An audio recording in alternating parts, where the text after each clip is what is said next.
لا الہ الا اللہ پڑھ لا الہ الا اللہ۔ کہتے جی ایئرپورٹ پر فنگر پرنٹ کے لیے لکوڈ انگلیوں کو لگایا گیا، اس کا کوئی گناہ، ہم مجبور ہیں، ہم نے تو نہیں لگایا نا، وہ تو انہوں نے پکڑ کے لگایا، ہمارا کیا گناہ ہے؟ کوئی خوشبو سمجھ کے ہم نے لگایا تھا۔ احرام باندھا، تلبیہ نہیں پڑھا، عمرے کی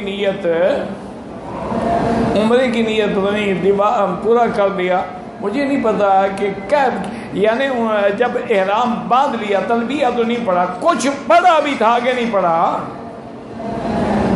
اگر کچھ نہیں پڑھا عمرہ ہی نہیں ہوا۔ اگر اللہ کا ذکر کیا، کچھ پڑھا، سبحان اللہ الحمدللہ، کچھ پڑھا تو پھر تو گزارا ہو جائے گا، ورنہ یہ ہے کہ تلبیہ نہ پڑھو تو عمرہ کس بات کا ہے؟ پاکستان سے دعاؤں کی درخواست ہے، طواف کے بعد نیت کی 2 رکعت دوگانہ کی تو نماز ہو گئی؟ ہاں ہو گئی، 2 رکعت دوگانہ ہی ہوتی ہے نا، اور کیا ہوتی ہے؟ دوگانہ کا کیا معنی ہے؟ 2 رکعت کا کیا معنی ہے؟ یہ عجیب لوگ ہیں، پتہ نہیں دوگانہ بھی اور بلا ہے۔ اگر ہم نفلی طواف زیادہ سے زیادہ کریں، ہمارے منہ سے نکل جاتا ہے ساتھیوں کو بتاتے ہوئے کہ ہم نے اتنے طواف کیے، خود نکل جائے الگ بات ہے، یا یہ نیت کر لو کہ میں ساتھیوں کو اس لیے بتا رہا ہوں ان کو بھی شوق ہو، یعنی ریا نہ کرو کہ میں نے اتنا کیا۔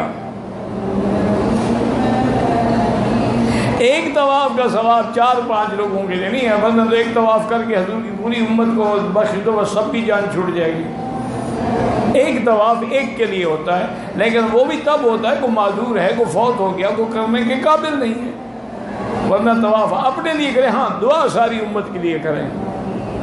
10 محرم کو جو قبروں پہ پانی ڈالتے ہیں یہ بالکل بدعت ہے، یعنی سارا ساتھ ماں باپ یاد نہیں آتے ہیں، 10 محرم کو چلے جاتے ہیں تاکہ شیعہ بھی راضی ہو جائے نا، وہ تعزیے پہ جاتے ہیں، یہ قبروں پہ جاتے ہیں، فرق کیا ہے؟ کہتے تھے کہ ہمارے علاقے میں لوگ جو ہیں 10 محرم کو ماں باپ کی قبروں پہ جاتے ہیں، ان کی لپائی پتائی کرتے ہیں، یہ بدعات ہیں، شنیعہ بدعت ہے کہ سارا سال باپ کو یاد نہ کرو، سال کے بعد آگے قبر پہ مٹی پوت کے دال ڈال جاتے ہیں کہ ہم تو بریانی کھائیں گے، تم دال پہ گزارا کرو۔